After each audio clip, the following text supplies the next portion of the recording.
Welcome to the Celebrating Women podcast, co-hosted by Mandee Montana and Ashley Fisher, a podcast that celebrates women, their issues, their thoughts, their lives, conversations that celebrate their gifts, their talents, their courage. It's the Celebrating Women podcast. Presented by Hand and Stone Massage and Facial Spa in Tyler, Texas. I'm here with Sarah, and it's that time of year, the gift-giving season, and our friends at Hand and Stone Massage and Facial Spa have some extra special Christmas promotions. So Sarah, tell us about the promotions. So for our members, if you spend $200 or more, you do get a free massage or facial. And then as a guest, if you buy any spa package that automatically includes both the massage and facial, you get a free gift card that includes either a massage or facial. I love that. So you can treat yourself this time of year because we all need a massage and facial. Yes. Let's face it. It's stressful and lovely at the same time. But then you're also going to get something that you can give to someone else, right? Exactly. And there's always a gift that keeps on giving at Hand and Stone, right? There is. Yes, What is ma'am. that? So we do offer a month-to-month membership. It's only $69.95 a month. And then that does get you a massage or facial each month. And then there's not any long-term contract with that. And those stack, right? So for example, if you're busy or out of town for a month, you can roll that over. Yes. So those services never expire. They do continue to stay on your account until you're able to come in. And then you can do both a massage and a facial in the same visit. I love that and have definitely taken advantage of it myself. As we're giving gifts this season, who are some people that would love to receive a massage or facial? So people don't think about it, but there's always those housekeepers, dog groomers, your mother-in-law, even your father-in-law. Oh, yeah. So there are tons of different people that love to receive a massage or a facial. So as you're doing your gift giving this season, consider stopping in to Hand and Stone to take advantage of this Christmas promotion. Sarah, how do we contact you? So we are in the Village at Cumberland Shopping Center, located just behind Cava's. You can either stop by or call into the spa at 903-345-6051. Or you can even visit us online at handandstonetyler.com. Welcome back to the Celebrating Women podcast. I'm Ashley Fisher. I'm Mandee Montana, and today we have a special guest, Dr. Lindsey Overstreet. Hello. Hey, Lindsey. So I know you as my best friend from like 30 years ago, all these years, but tell us a little bit about what you do. So I'm a clinical psychologist. I do a type of therapy called dialectical behavior therapy, and I mostly work with people who are chronically suicidal and self-harming, mostly adolescents, though I do see some adult patients, and then I do family therapy as well. Wow. That is a work. It is. That is a work. My is. question, or my mind immediately goes to, and who helps you decompress from all of that? So the nice thing about DBT is when you're adherent to the model, you have a weekly consultation team meeting. So if you're ever going to a DBT therapist or sending somebody to a DBT therapist, that's something you should ask them. Do you attend a weekly consultation team meeting? Because if they don't, they're not being adherent to the model. Okay. So what is DBT? It's a treatment that came about in the early-ish 80s. Through the 90s, because there was a certain subset of people who were not responding to the evidence-based treatment at the time. So people who tend to be really highly sensitive, people who are self-harming, people with chronic suicidality, or like really complex trauma. Most of my clients have trauma as well. And so Marsha Linehan, who created DBT, she had struggled with these problems as well, and she vowed if she ever got better, she was going to find a way to help people. And so it's become the most evidence-based treatment for pretty much any emotion regulation disorder. So it was originally sort of for borderline personality disorder, but it's sort of expanded to it's really great for depression, anxiety, bipolar disorder, trauma. So pretty much a large part of our population. Yeah, a big part of the population. It's not evidence-based for autism. And it's evidence-based for binge eating disorder, but not for anorexia. So if you have anorexia or autism, it's probably not the best treatment. And I'm guessing this type of therapy goes beyond like talk therapy. Yeah. Okay. So Yeah. what are maybe like some of the mechanics of it? So everybody who comes to DBT, if they're doing it adherently, is going to do individual therapy and then skills group. So there are, in the individual therapy, we're looking at an event. They do a diary card every day, fill it out, their emotions and the behaviors and things that we're tracking. And then they bring that to session, and then we have targets in session. So we're looking at life-threatening behaviors and therapy interfering behaviors, and then like quality of life interfering behaviors. And so we're sort of making sure we're addressing things on the hierarchy in that way. Okay. And then they go to skills group and learn skills in mindfulness, interpersonal effectiveness, emotion regulation, and distress tolerance. And I feel like just if you're a human being alive, we could all skills benefit. We need skills group. So that's something I agree. Well, and it's kind of why we wanted to talk to you this time of year. Basically, it was what was on my mind when I thought, when would be a great time to have Lindsey come in and talk? It's because this time of year, you got a lot going on. There's a lot of extra stress. You got extra family members. You've got extra friends in, maybe from out of town. And these are all people that you're going to be interacting with heightened emotions, heightened stress. Some of them you're probably going to be very excited to see, and some you might not be. You never know what somebody's going to share with you has happened since you've seen them, right? So there's just a lot of opportunities for triggers and upset, all kinds of behavior. So my thought was, what are some basic skills that our listeners could maybe learn and apply through this season where it's just a little trigger heavy? Yeah. There's so many. We could be here for weeks. I believe that. But I think the first thing is, like you were saying, there's family in town, there's all this stuff going on. And I think interpersonal skills are key at this time of year. I think we all just sort of, if you go back and visit your families, there's actually research on this, fun fact. If you go back and stay with your family, often after 2 to 3 days, you'll notice that you're starting to act like a teenager again. And so we have to be really cognizant of that. But also, yeah, just like a lot of big personalities. So what is like a really simple example of, okay, you're staying with your family maybe for 2 or 3 days. What is that regression like? What are some behaviors that you might exhibit that are teenage-like? Getting into little catty kind of fights, or like, oh, stop it, that kind of thing. I caught myself, I think it was like maybe 2 holidays ago. I don't know. I said something to my mom, and as soon as I said it, I was like, what just happened? And I think it was something. I'm 15 again. Right. I think it was just something like, oh, Mom, and I was like, I am a grown woman. Like, what am I doing? I'm acting like my little 5-year-old niece, right? But we just slip into these things because that's the pattern of behavior we had probably up until we moved out of our parents' homes. And so it's just so easy to regress. Like into that. letting mom do laundry, letting mom do the dishes.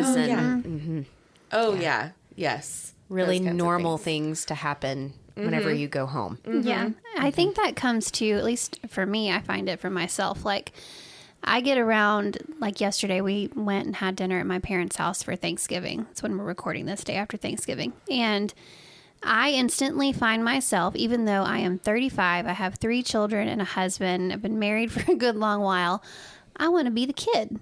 Like, I don't want to be, if my mom's in the room, I don't want to be mom. I want to be the kid. Like, so you want to bring me a glass? Okay, thank you.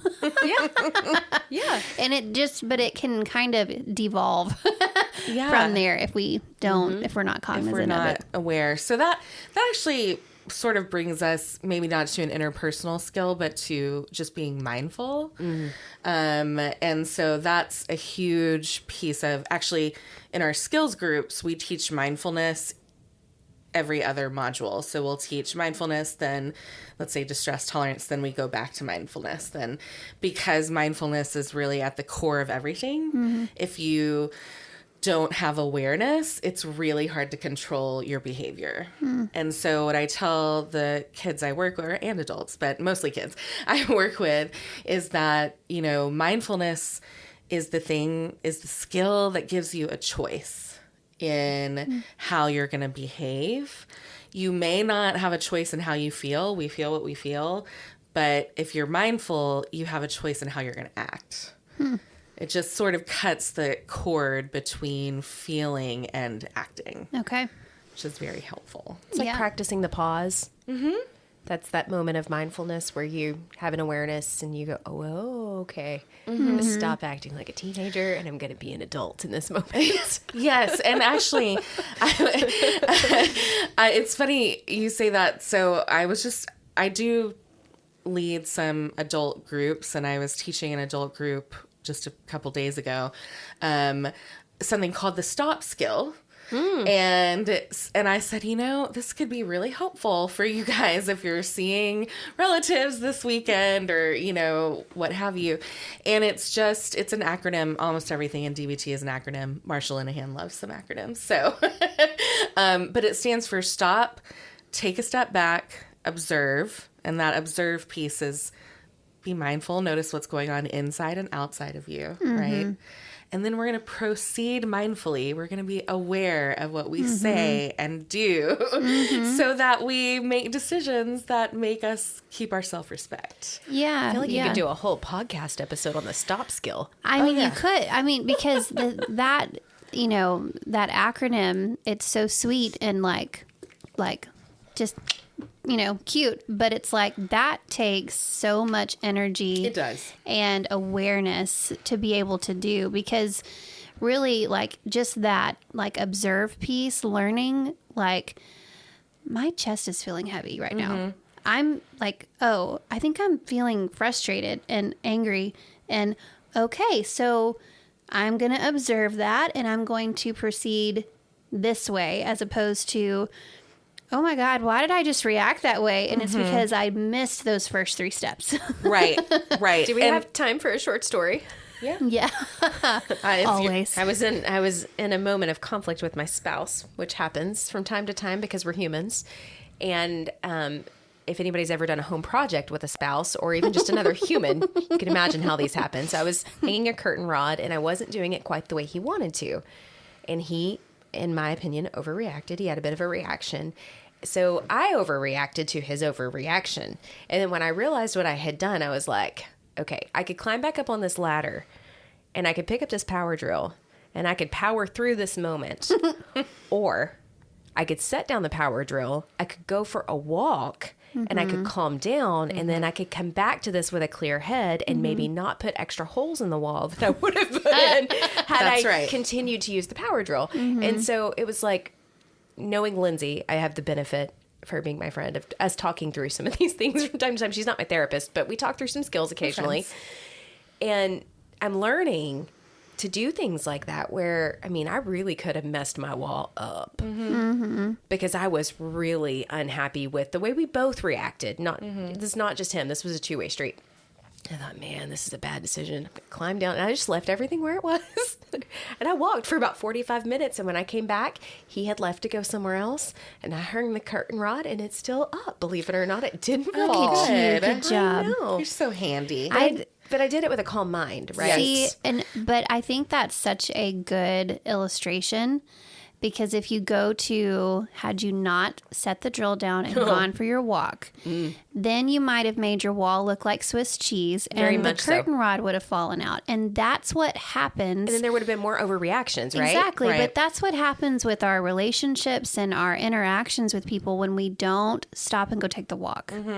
But first you have to be aware enough to go, where in my body am I feeling something right now? Like, it was all over mine, just so you know.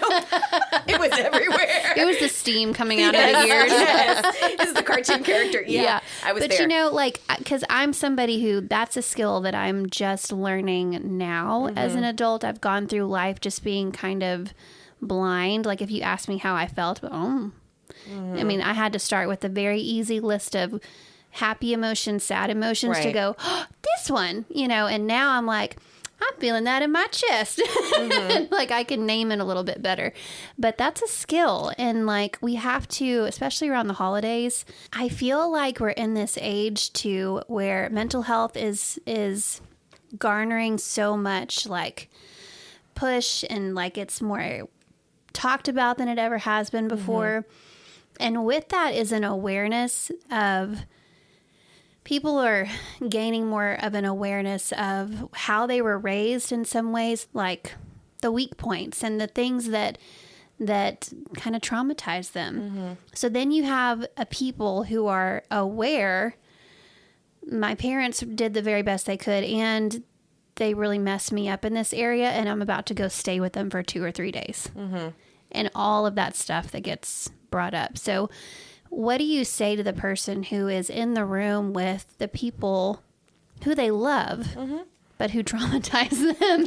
Yeah. So depending on what the trauma is, right? There's sort of, we call it like capital T trauma. And then I think what you're describing is what we would call like traumatic invalidation, that it's all these little things that added up over time. And that's actually in some ways harder to deal with, I think. And so, and if you have a car accident and you have PTSD from that, it's like this thing happened, and then now I have PTSD, and then I'm going to treat the PTSD. But when it's these little kind of like microaggressions or just little things that your family does, maybe you felt some abandonment or right. neglect or invalidation or not supported, and exactly it weaves all together. Yes, and I think that's exactly it. It weaves all together, and then you kind of have this mixture of emotions. And actually, I think that's a big contributor to why we have that kind of regression sometimes too. But I think what I tell people is, number one, you get to create your own boundaries, especially as adults now. But even with my teenagers, I'm like, you get to have boundaries with people too. You get to create boundaries with your uncle who's a little too handsy, right? Like you get to say, no, I don't, I actually don't want you to touch me or hug me. I'm going to sit over here. And that may cause some ruffles with the family, but I think the most important thing is you're creating your own safety within yourself. And if you need to go take a walk, or you need to step out of the room and just put on some headphones and have some quiet for a little bit, like you've got to take the initiative to set those boundaries and do what you need in that moment. And that means you have to have some awareness too of what you need in that moment, which you're right, is it's not just an easy thing to just have awareness. Someone told me once, there's always a bathroom wherever you are. There's always a bathroom that you can go to. So if you need to go somewhere and remove yourself from a lot of the social interaction or familial interaction, just go to the bathroom, breathe. Do whatever coaching or whatever coping skills you need to take care of in that moment. But it's a private, safe space that you can go shut the door. Absolutely. And be there for a moment. Yeah. And actually, while you're there, splash your face with some cold water. Yeah? Yes. Oh, yeah. Have I not told you this? You have, but not on the podcast. Sorry. So you just looked, you had such a look of surprise. I was like, I feel like we've talked about this before. We have talked about this before. I've used this skill before. So one of a really helpful skill is what we call ice diving, which is actually getting a mixing bowl of ice and water and dunking your face in. Okay. What that does is hold your breath. Don't drown yourself. Yes. Okay. Not you, Ashley, but to the listener that thought the things I thought the first time of ice diving, am I going to drown? No. For 20 seconds or so, come up, breathe. You might want to dunk a few times if you're really upset. Like the other day with your husband, that might have been a good time to ice dive, but you went for a walk instead. For 45 minutes. Great. Yeah. It wasn't just a quick walk Long around walk. the block. So, but at Christmas, you may not want to get a mixing bowl in front of your whole family and be doing that. But It may add some fun and flair. Do it.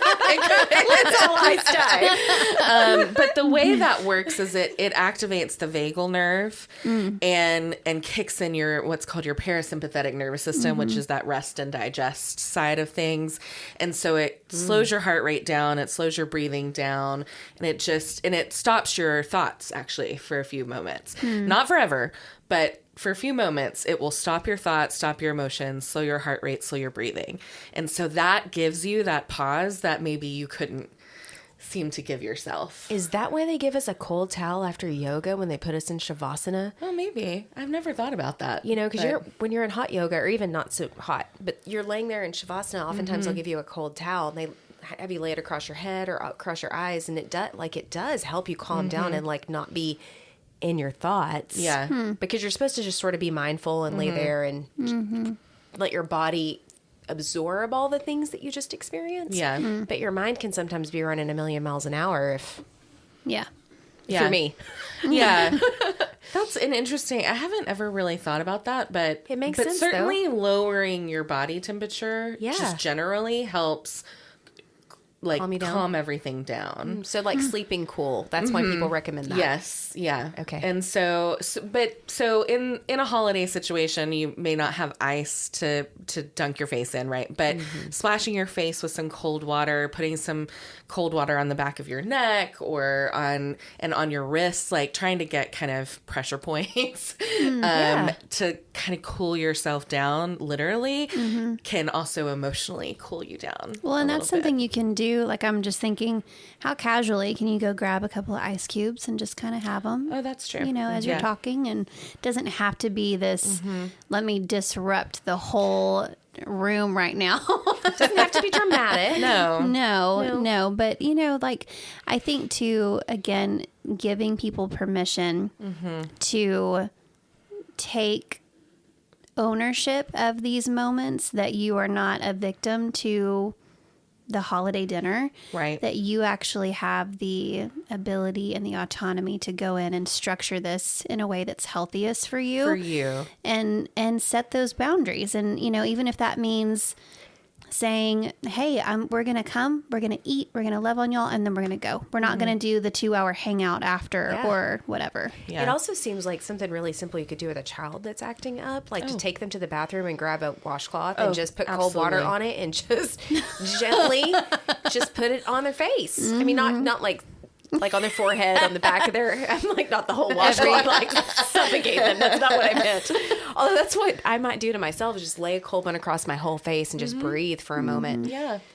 It just seems like it would be a very calming experience. Should that also, because, I mean, I don't have children, but I'm thinking of all the times my parents were like at their wits' end with us because we were around other adults that we didn't normally see. And so we were being dramatic children. And they just needed, you're laughing because you know how dramatic I was as a child. But they needed us to just calm down and like behave. And I'm thinking, how simple would it have been for them to just take us to the bathroom instead of tearing my butt up with a belt or whatever was handy? Yeah. Like a cold washcloth and just like a calm conversation might have done a lot of good. Yeah. Well, and again, I think it goes back to that awareness piece, realizing, that like today I had a photo shoot with a lot of kids, like 2 or 3 families, big combination. And a lot of these kiddos today were kind of on another level of like disoriented and like, and the parents are so flustered. And I said, hey, look, they know right now that they're supposed to be on, but they don't know why. And they're supposed to be doing something, but they feel it in the air. They feel it. Plus, they're just coming off of a holiday where they're supposed to be doing all this stuff. Extra carbs and sugar. They're just like, today was really not the day for the shoot, but that's okay. But I think realizing on behalf of your kids that they're overstimulated. They're in unfamiliar environments. They're trying to navigate it. I promise you, they're not trying to make you look like a fool. Right. Yes. They're actually just responding as best they can to all of this new. And, I think it's so easy as a mom to be like, you know better than that. Why are you acting like that? As opposed to making it about like how they're making you look or how they're making you feel. Just pull them aside and be like, hey, bud, hey, babe, like, I know there's a lot going on right now, but I'm going to need you to take it down a couple of notches. Like, do you want to just sit here and like chill for a minute? Have or some ice water? Let them go. You want some ice water? Yeah. You want to hold ice cube insurance? Just hold on to a cup of ice water for a minute? Yeah, and just, I think like being mindful as a mom is extra. It's hard because you're trying to be mindful for yourself, but then you've got this double awareness about your kids. And if you can, though, set boundaries, I feel like, for yourself, that will bleed into everybody else. Because kids co-regulate with their parents or adults around them. So the adults can sort of bring it down a notch, whether it's their anxiety or their frustration or whatever it is, then the kids can also calm down. But, and kids need different things. As you were talking, I was just thinking about yesterday we had like 9 kids at my parents' house and it was wild. But my oldest niece, she needs somebody to kind of hug her and breathe with her to kind of help her settle. And I'll sit with her and hold her and just be like, breathe with auntie. And she'll breathe in when I breathe in and breathe out when I breathe out. And that just calms her down. Now, my other niece, she doesn't want to be touched when she's, she can just calm down kind of. She just needs to go by herself, right? And it's so interesting how 2 kids, they're a year apart, same parents. So they're both my nieces.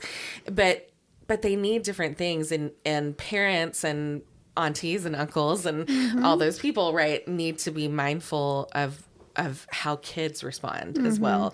That this kid may actually be okay if you're like, hey, just calm down. But this other one over here may actually need you to hold them and help them calm down because they're not great at regulating themselves. Yeah. All of these dynamics are they can really feel overwhelming because it can feel overwhelming, again, just realizing, oh, I'm triggered right now. Like this is going on and I'm triggered and I'm like an adult in the room and I've got to figure this out. But then when you add in that element of kiddos, and like I saw a graphic on Facebook that was talking about breaking the generational diet issues in your family. And it was talking about don't comment on anyone's body and don't do this. And I'm like, oh my gosh. And it's Thanksgiving. Like everybody's going to be like, what did you eat? And how much did you eat? Oh, you're such a good eater and this and that. And I'm like, but I don't want you commenting on their bodies because I don't want them, so what, what do you say to the person who is like, all I really want to do is just come in and eat and I don't want anything said that's going to emotionally hinder me or my children. But people are people and stuff's going to happen. Like, what do you say? Well, and so again, what I tell my clients is we can't control the environment, right? And we can't make other people be validating. We can set boundaries. We can say things like, I don't like it when you say things like that. Or like, as a parent, you can say like, hey, I would appreciate it if you don't comment on my kid's body or, that sort of thing. But I think also being able to validate yourself is really important because the world is just not going to be that validating and you can't expect it. So we have to learn how to be validating to ourselves. So things like my emotion makes sense right now, even if other people don't understand it. I am valid. My emotions are valid. That sort of thing. Can you deep dive a little bit more into that? Because I think that's something that, especially as women, we really struggle with. Like, I think worthiness and self-love are some really like big struggles for most people. Yeah. Or I don't know. I'm not going to speak for males, but most women that I talk to, I feel like really, really, really struggle with those things. Yeah. And so, like, listening to you talk about that, I was like, going, please tell me more. Please tell me more. Please tell me more. Because I'm not sure I know how to validate myself. Okay. Yeah, me same. I'm thinking every woman that's listening is like, me same. You're like, wait, what? So it's not the easiest not the easiest of skills, right? But if we think about just how would you guys Validate each other? Yeah. How would you think of validation? Like, We what do did you that think it earlier. means? We actually did. We literally did. We did. And we do that a lot for each other. And I think just because we both have an awareness and both are on mental health journeys ourselves, like we understand how much we appreciate when somebody validates us. Yeah. So, again, we're recording this on the Friday after Thanksgiving, and my mother-in-law fell last week. Oh, yeah. You told And she injured herself pretty badly. And there are some conversations that are happening around that, some extra stress and tension. And so I was sharing something with Ashley, and she validated me. And then I looked at her and I was like, I really appreciate you validating me. What Yeah. did you say to validate? She was having some emotions about like The care. the care, and it was just my genuine reaction was like validating. So I was like, oh yeah, I mean, my reaction was similar to hers, and she's like, thank you. She wanted the same level of care for her that I did. Right. And my questions, what I would be asking of doctors and things, she was like, that makes so much sense to That me. makes sense. Okay. Yes. So that's what I was looking for. Okay, good. Perfect validation, right? Yay! You did. Good job, Ashley. Gold star. You did that makes sense. And the body language was, Yeah. people can't see this, right? But you kind of had a look on your face like, oh my goodness, you know, and just body language can be validating to other people. Now, for ourselves, it's the same kind of thing. It's looking at whatever our situation is and saying, what I feel makes sense. What I think makes sense. My urges in this moment make sense. If your urge for your mother-in-law is to get her more care, Yes. it makes sense to do and that. to ask more questions. Yes, Yes. it makes sense to do that. And so that really is the crux of validation. And there's multiple levels of validation. So there's things like putting it in the context of your history. So let's say, I hear somebody fell. Well, my grandmother passed away after she fell. So I have really strong urges to be like, you've got to get her help now, right? I have an urgency behind that. And your husband or other people may be like, okay, calm down, Lindsay, right? Right. But for me, I can say, well, given my history, Right. that makes so much sense for me to have that reaction. Yeah. And so it's being able to say like, hey, what I feel, what I think, my urges, my actions are valid. They're not maybe always, sometimes our actions are maybe not always the best, but in the situation that you're in, I believe that everybody is doing the best they can, and you're not doing it in a silo.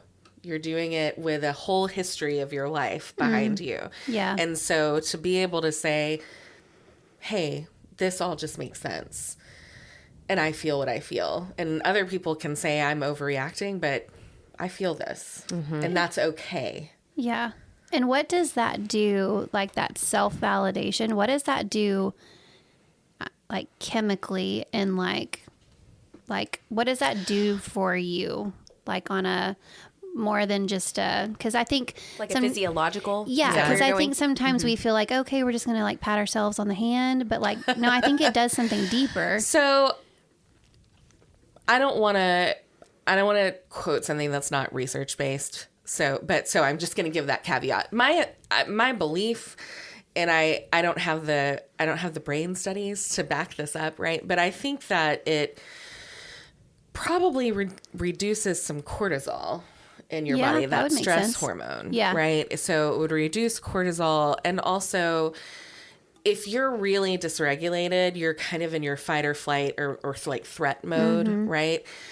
Validation, whether it's self-validation or validation of other people, makes people get out of their threat mode. So Okay. it may not totally activate the parasympathetic nervous system, but it's getting you out of fight or flight. Okay, that makes sense to me. Like I'm sure there's research to back that up at some, There's definitely research to back up sort of getting out of threat. I just Yeah. don't know the exact. My guess is it's lowering in cortisol, lowering in adrenaline.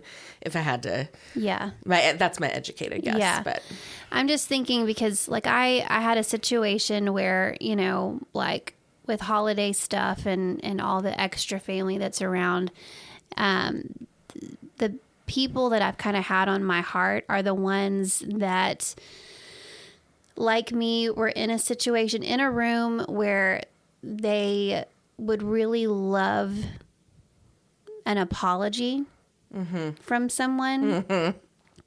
And that's probably not going to happen. And yet you have to walk into that room and it's festive mode and it's happy Thanksgiving and Merry Christmas. And I've just been thinking about that person because that's a very challenging space to be in. You can be in a room of 20, but have one person that you would really love to have a meaningful interaction with or get that apology. And that apology may not be coming. And I think that skill of being able to go, it's okay that I want that. Yeah, and it would make me feel that. better if I had that. It's probably not going to happen today. And so my feelings about that situation are okay. I don't have to go in and feel like I have to, I don't know. What am I trying to say? Like, put on an act. Yeah. And that doesn't but also, mean... you don't have to go in asking for that apology. Exactly. Right. Like on the offense. No, it can just be, you know what? I'm just going to place that. I'm going to feel that. Number one, I'm going to feel that. And then I'm just going to not let that be what today's about. I'm going to go in and I'm going to focus on the 99% that is beautiful and lovely and amazing. Right. You know? So it's funny you should say that because that's exactly what I did yesterday. Okay. That was exactly my feeling. And I did a lot of, so another skill for you guys is coping ahead. So coping ahead is not just kind of planning. It's sort of thinking about, okay, here are the worst case scenarios that might happen. And I'm going to know exactly what I'm going to do in each of these scenarios. I'm going to have skills planned that I'm going to do in these scenarios. And I did like the last probably week or so. I talked to my coworkers, I talked to Mandee, I talked to a lot of people and just kind of coped ahead for what Thanksgiving is going to be like. I love this. Keep going. So it's a great skill, and it's part of the skill is sort of like practice, like rehearsing in your mind what you're going to do if this were to come up or if this were to come up. And usually whatever happens, knock on wood, isn't as bad as what you're thinking it might be. It's typical. Yeah. That's typical that we over dramatize in our heads. We just overthink things and expect the worst. The tiger's still chasing us from our primitive brain. Right. That's exactly right. Yeah. And so what we do to help tame the tiger or put the tiger in the cage is just plan out what skills am I going to use? What am I going to do if this is really painful in the moment. And it eases your stress so totally much. By the time, like I had a bunch of friends texting me yesterday, like, hey, it was mostly my coworkers, but like, hey, if you need anything, let me know. I think Mandee texted me, if you need to come over to my house, you can. And by that point, I was so prepared for it that like, no matter what was thrown at me, I was going to be fine. Yeah. And it was great. Yeah. Had a great day and played with a bunch of loud, wild children and had a great time, and it wasn't even that awkward, but I did do a lot of self-validation. Yeah. I did do a lot of like, this person that I struggle with has never apologized to me once. And so the odds of it happening are 0. Right. And that doesn't mean that I don't feel I deserve an apology or that I don't want it. It makes sense to want it. It makes sense to want to clear the air and make things better and to know it's not going to happen. So like, I can't remember which one of you said, but I'm just going to focus on the positive things. Yeah. And that is another skill, mindfulness of positives, being really, really aware and noting things that are good in your days. Is a really, really helpful skill. We humans tend to remember negative things and dwell on that tiger things. Again that's chasing us always. But we just tend towards the negative, and if you can cultivate mindfulness of positive experiences, I'll have my clients text me 3 things that were good today at the end of the day. And they'll be like, there wasn't anything, like they're teenagers. So they're sometimes, you tell we're best friends. sometimes a little dramatic. Your best friend is showing. My day was terrible. And I'm like, okay, well, I'm sure your day overall was terrible. And can we find some good things? And they'll be like, no, I can't. And I'm like, what'd you eat today? And they're like, well, I actually did have a really good sandwich at lunch. And I'm like, there you go. Okay. You had a really good sandwich. This makes That's me positive. feel good because this is what we walk through with one of my kiddos who has a little bit more of a tendency than the others to really, literally like just went to Disney World, but he stumped his toe and God, so this makes me feel better. Yeah. All right. So you just lead them through. You got to choose to pick it out. Like you've got to, And especially if we're in those situations where our family members are causing us to regress into teenage. Yeah. So we have to treat ourselves like children in those moments and like walk ourselves through that, little right? bit. A little bit. Yeah. Yeah. A little bit of like, okay, so you're not going to get that apology. Just being gentle with yourself. Yeah, you're not going to get that apology, but you got to hang out with 9 wild children. I did. And run around and play you love tag. kids. And I love kids. I did. And eat great food. And I got to see my cousins. And there were so many good things about the day that felt just like a non-issue. It's just something in the back of my mind a little bit, but nothing that was, but it could have been. Yeah, I for could sure. have come in and been really in a bad mood about it and made the day bad. And I think that's people, in my group the other day, my teen group, some of the kids were like, oh, Lindsey, you just don't even know what it's like. You're always so happy and so positive. And I'm like, oh, children. Call my best friend. Call my best friend. And I was like, I come off as being, it's not that I'm not happy and positive, but I am that way because I choose to be that way. I am that way because I choose to look for the good things, because I choose to be grateful, not because I don't know what it's like to be depressed, not because I don't know what it's like to be anxious, not because I don't know what it's like to feel hopeless or miserable. I do. And if you guys want to feel happier and more positive, here are the things that you need to do. And one of those things is just being mindful, being aware, noticing when something good happens. Yeah. And holding on to that. Yeah. We need to hold on to those things. So, because I'm thinking, when this episode airs, our listeners are going to be headed right into the next big holiday, into Christmas time. And I don't know if it can And then be New Year's. And And then yeah. New Year's. A week later. Yeah. And I don't know if it can really be stated enough how huge of a help that, what did you call it? Pre-coping? Coping ahead. Coping ahead. Coping ahead. Now, my question is, because a lot of us have had some experiences with Thanksgiving that we're going, I don't want to have to go do that again. So what are there some coping ahead or some conversations ahead with family that people can have that might help everybody in that situation? Like, what does that look like? Yeah, I think if your family, if there are people that are willing to have those conversations, I think that's part of it. Is some people are not willing to have the conversation, and then in that case, it's going back to self-validation and finding the positives for yourself. But I think if you have family members who are willing to have the conversation, for me, it's always better to talk things through, or maybe even set some boundaries. Like you said earlier, like tell your mom or your grandparents or whoever, hey, we're going to come eat, we're going to open presents, and then we're going to go. We're going to stay for 2 hours max. Yeah. And like setting those kind of boundaries, I think can be really helpful. So the thing with coping ahead is you do have to kind of know what you're going into. And what's realistic in that situation. And so I think, if your family is one that's not willing to have those conversations. My family does not talk about anything. It's just all swept under the rug, right? And I'm like, please, let's talk.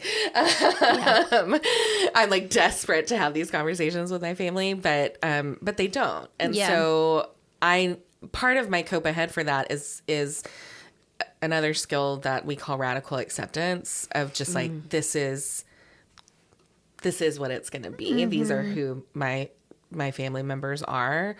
And at this point, there's not any changing that. Yeah, right. So part of it is for me to just radically accept this is the situation. But I think it's also about just planning things you can do. Like, can I go for a walk at some point? I can escape to the bathroom. I don't know about your families, but mine tends to have a big meal and then people kind of doze off here and there, even if it's in the living room where everybody's talking. So you just close your eyes. And so it's like planning out all these different scenarios that can help you cope with whatever's going on in the moment. And I think you talked about talking through those things with trusted friends. Oh, absolutely. So that might be an element of coping ahead, is not just going through it in your own mind where things can kind of dart around and get distracted and, I haven't made my grocery list and I've got to pack before this trip. And so you can get distracted, I think, sometimes, or I can. Yeah. When thinking through those things. But if I'm having a conversation with you or with Ashley, talking through, then there's somebody who's helping me focus on it. Yeah. And I will have my clients write it down. So we'll talk through together let's make a cope ahead it's like all I did this past week. Let's make a cope ahead.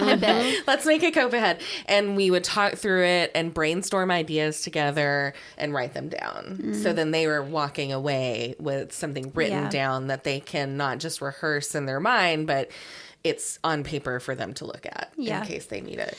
I think, too, something really powerful that my therapist said to me this like a week or two ago was I had the realization that there are some family members that I'm not going to get the meaningful conversation that I would love to have because of whatever reason. And that is so frustrating for someone who loves to communicate and loves to talk things out and to be understood. That's so hard. And for justice-oriented people, that's so hard. And she just looked at me and she said, well, have you grieved that? Have you grieved that you're not going to be able to have those conversations? And that was so big because I think it was like, oh, well, I guess no. Okay. So I can settle with that. I can feel the frustration. I can grieve all of that. And when I kind of started processing through that, it enabled me to walk into the holidays not bitter, not angry, not like, where's my conversation? It's just, hey, I love y'all. This is because this is just what it is. It's that radical acceptance. It's radical acceptance. And I think grief is it's a big piece of radical acceptance. Yeah. In anything that we're working on. It feels like a bridge to it. Yeah. In anything that we're working on accepting, part of why we don't want to accept it, part of why we're like, no, I want my apology, or we dig our heels in, is because we're sad about it. Yeah. We're really sad about it. Yeah. And hurt. Yeah. And so I do think that grief you're right. It's like a bridge to radical acceptance. It gets you to the point where you can just accept this is what it is. We have this equation in DBT that is pain plus non-acceptance equals suffering. Ooh. And that hit home. Yeah. Dang. Because life is full Say of that again. Pain plus non-acceptance equals suffering. That's so true. That is so It true. is. But it's really validating to hear it as an equation from a therapist. Yeah, well, it's so the first time that I heard that, I was probably, I was either in grad school or just after grad school, and it just hit me like a ton of bricks. Like I was like, oh my gosh, I create a lot of my own suffering because I don't accept the painful things in my life. not accepting a breakup, not accepting that, this person's not going to apologize to me. Not, when we don't accept things, we cause ourselves to suffer so much more. Yeah. And it's because it's been interesting without trying, just being mindful of, I realize that I'm not going to get that conversation that I really long for. So I'm going to grieve that. Yes. Without my trying, it has kind of pushed life back into the situation as opposed to sucking the air out of the room. Yes. And it's surprising because you would think, who wants to think about grieving this time of year or any time? It's not fun, but the benefit of it has been kind of incredible. It's just this radical acceptance of, that you can only really get to, I think, when you have properly grieved. I think that's right. Yeah. I think we avoid grief in our culture. I do too. And I don't know that many of us know how to properly grieve things. And so this is probably a different podcast episode because I would like to dig in deep on this, but I feel like there's probably a connection too with grief and forgiveness. Yeah. Self-forgiveness as well as forgiveness of others. And this radical acceptance. I feel like this is all one like ball and thing that's woven together that especially during the holidays, things just kind of bubble to the surface with these things because our emotions are already heightened. Right. And we have expectations culturally that everything is supposed to be happy and joyful and wonderful. And that's an unfair expectation to put on life. Right. And I think that is since when you were talking just a moment ago, Ashley, about grieving and kind of not getting this conversation, it was making me think, actually, I think a lot of the holidays and like every year too is a grief process. Absolutely. Yeah. I think one of the things that I think about a lot is I feel like there are members of my family who just like don't actually know me and I can't get them to see me and really accept you for who you truly are, for who I am, but like and value you for who you are, right? And even just like know me for who it's like they have this idea of what I'm supposed to be, and they can't see beyond that. Yeah, and they're not really willing to, and they're not willing to, Yeah. and I feel like every Christmas it's this expectation we're supposed to be so happy and we're joyous and our family's all together, but then you feel really alone even though you're around all these people, and I think that's one of the worst.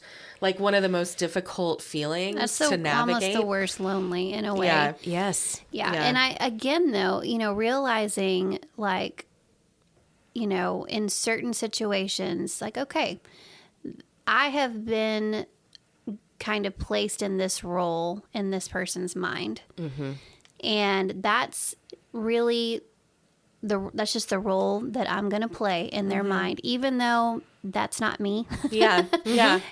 But then going the step further to grieve what could have been had, could there just be that openness to actually know me or actually understand me, like grieve it. Yeah. And then it's just not a thing. I think you take the power away from it when you grieve it. I think so too. And then I think it also, if I'll let it, it gives me a chance to go, what can I afford them that they're not affording me?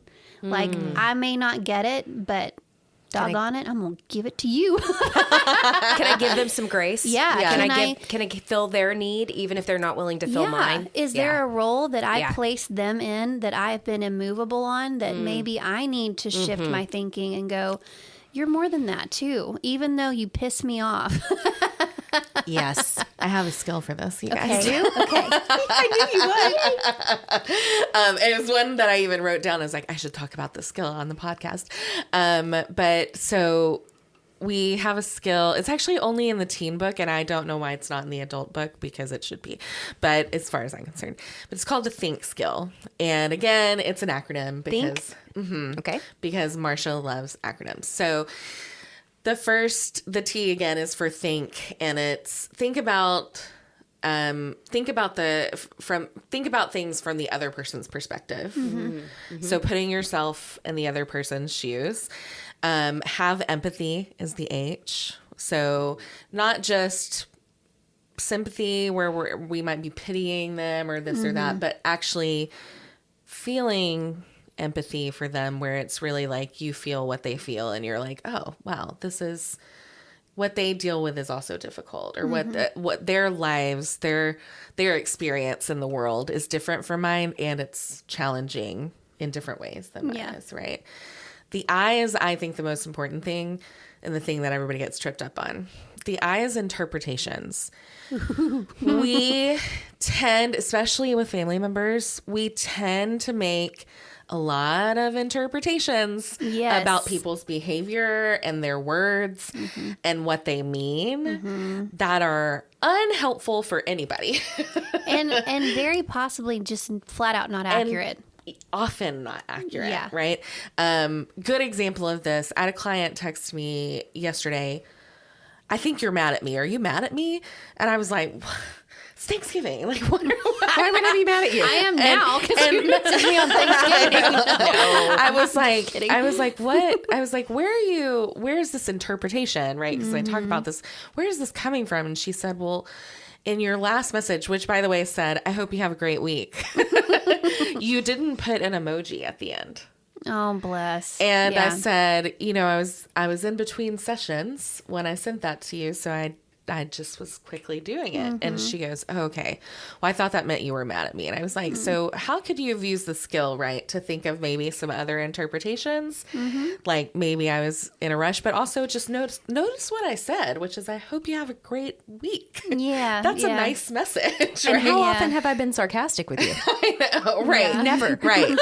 And so, but it's like, we all do these things too. Like this is a teenager, right? But like as adults, yes, we do. We do these things too. We get a text message from somebody and we're like, well, they just put okay, or they sent me a thumbs up. They sent a thumbs up and you're like, was that with an attitude?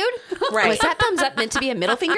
Yeah. Yes. We all do this. And so pulling back, and what we tell people, or what I tell my clients, is try to think of a benign interpretation as many as you can. Like brainstorm. What are some other things that this could be? Could it be that this person's tired? Could it be that they're hungry? Could it be that, that they're not feeling very well? They have a headache. So yesterday, my sister-in-law was kind of being snippy with me, with everyone, and with the kids. And that's not really like her. Sweet. Yeah. And so, it's just interesting. The interpretation makes such a difference. My mom was like, well, I don't know. It was, my mom took it personally. And I was like, I think something must have been going on. Well, she texted us this morning. She just really isn't feeling well, was going to drive back, got a doctor's appointment today. And I was like, yeah, see, she wasn't feeling well. And I knew something was off. Yeah. And that's the thing is finding an interpretation that's just neutral, benign. It doesn't have to be about you or about, that's the thing. It's not like, all interactions, not all responses are because of you. Often they have nothing to do with you. And and it's hard because we are such complex individuals and our emotions are all over the place, and our emotions affect other people's emotions. Like last night, my oldest, they were all playing Monopoly with my mom. And my mom has always had a hard time when we were kids, if we had an uncomfortable emotion, we were just upset. She just, oh God, oh no, gotta fix it. And Jackson was he was sulking because he was losing, and he was, having an attitude, and he's not the firstborn. Yeah, well. and he was having a time. And to look at him, my mom though is going into, she looked at me and she went, hormones? I went, he's 8. I don't think so. And then she's like, what? Maybe. And she goes to, the depths of the ocean on this situation. And I looked at my baby. I looked at his eyes and I said, Nana, he's been up since 5. Yeah. She went, oh, okay. He's tired. He's just tired. And that's as far as it goes. Yeah. He's losing. tired. And he's losing. Firstborn. And he's firstborn. And he's a product of Bradley and me. I'm like, I can relate to just the losing and being a firstborn. I mean, competitiveness. My dad let me win for years because I threw a fit. Yeah. Which I didn't know until I was older. Anyway, but like that sometimes and I think it comes from a place of we just want to, like, I don't know. We don't want to be the reason why anybody is upset. Mm-hmm. But oftentimes we don't realize, like, she wasn't feeling good. Mm-hmm. He was up since 5. They're just flat out tired. Has nothing to do with me. Interesting interpretations. And y'all, that is what I tell all my clients is being tired. If you're not getting enough sleep, you are not going to be your best self. You're just not, you're going to be emotionally dysregulated. I mean, yes, no, it's the same with me. Off mic conversation we had earlier about sleep. But if you're not sleeping, if you're not eating well, if you're, I don't know, you're not you're not exercising, right? You're not taking care of your hygiene. Like all of those things are vulnerabilities for us to feel things really intensely and also behave in ways that like aren't usually how we would like to behave. Yeah. We could deep dive a whole lot more into the whole like hygiene thing because you brought me out of a dark hole a couple of years ago by telling me to go take a shower. I mean, though, you know what? Seriously, like that's a simple fix. If it's available to you at the time. If you can, sometimes just, getting up to take a shower. One of the people that I love to follow on Instagram is Elise Myers. She's this great. Love her. I just think she's awesome. And she will talk about in tears a time in her life when she was so down that she did not even have the energy to get up and get in the shower. Mm-hmm. So she had a friend or somebody, she would go to like the salon and they would just wash her hair for her. Yeah. Mm-hmm. Yeah. So anyway, I'm like rabbit trailing. I'm sorry.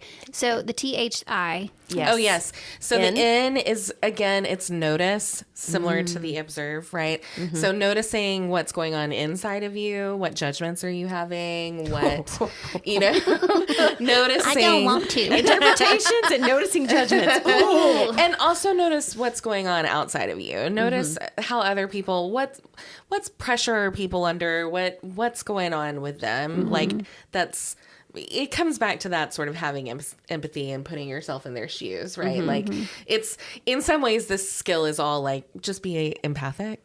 Yeah. But it gives you a broken down way to think about it. So what's the right? K? The K is kindness. Act with kindness. Yes, kindness. Because I think at the end of the day, for most of us, kindness is a value. I hope we all hold. I think so. But I think most people want to be kind. They may not always achieve living up to that value, but I think most people hold that as a value. And so how we are going to act is going to be in a kind manner. Yeah. Even if our initial really judgmental, really frustrated interpretation is correct, we're still going to act kind. Yeah. Right? Yeah. Because at the end of the day, and this is what I tell my kids all the time, I'm like, look, at the end of the day, people can yell at me, people can, I can have a terrible day. Mm-hmm. But if I have been kind and I have been compassionate through all of that, I can go to bed at night respecting myself. Mm-hmm. Ooh, that's good. Yeah. And I want to go to bed at night respecting myself. Mm-hmm. Helps you sleep better. It sure does. Which, guess what that does? Help you do better the next day. That's exactly right. Makes it easier to be kind the next day. Full circle moment. Man. Okay, well, we're going to need to have you back. Okay. Because there's like so many trails that we could go down. Oh, for sure. Ashley, I knew you would love Lindsey when you met her. I do. I know. Yay, I love you too. I knew. This has been so fun for us because we get to introduce each other to friends that the other one doesn't know. Mm-hmm. Yeah. And it's been such a love fest in this little studio, really, with everyone. It's just like, I knew I would like you because you're friends with her and I like her. And it's just been lovely. But I've wanted to have you on for a long time, and I know you've listened really since we started. And I just want to say thank you for your support. Of and course. You validate us by listening. Yeah. So I do what I can. I listen in like I binge it. I'll binge like multiple I think that's episodes normal for at a a lot of time people. because I do it when I drive. Usually when I drive down here. So we love to ask all of our guests. Yes. First question: what's your coffee order? I am not a huge coffee person. What? But, Okay, I'm done. I'm just kidding. but it's the holidays, Uh-huh. and I do love the caramel brulee latte at Starbucks. It's that's really like the only time that I like go to Starbucks once a week or whatever. Like I'm like, oh, You'll get your drink. it's the time of year for the caramel brulee latte, so it's delightful. If you haven't had it, you should try it. Okay. Okay, cocktail? I also, I don't really I know, drink. I'm asking 'cause I'm supposed to. But I was thinking about this on the way here because I was like, what am I going to say for a cocktail? I'm going to give you kind of a non-alcoholic cocktail. That's great. Mocktail. I love a Shirley Temple. You do love a Shirley Temple. Love a Shirley Temple. Give me some maraschino cherries and I'm happy girl. Sounds Totally good. true. Okay. So I do know, though, that you like to travel. I do. So if we were to give you a free trip, swanky as you want it to be, basic as you want it to be, wherever you want to go, we're covering it. Where would Okay. you go? Why? So I got my scuba diving license a few years ago and I went and scuba dove. Yeah, scuba dove. Yeah, at the Great Barrier Reef. That's weird to say like that. Yeah. And I was like, do I want to go back to the Great Barrier? I would love to go back there, but I really want to go to Raja Ampat. It's in Indonesia, and it's supposed to be some of the most beautiful corals diving in the world. And so I think that's where I would want to go. That's a good one. We haven't had that Beautiful answer. answer. Yeah. Nice. Some other time you'll have to tell us about meeting Chris Hemsworth. Oh yes, in Australia. Yeah. Excuse me. To be continued. Yes. On that note. Until next time. Until next time. Lindsay, thank you. Yes. Well, thank you. Thank you for making time while you're here. Again, we're recording this on Black Friday. It's going to air a little bit later.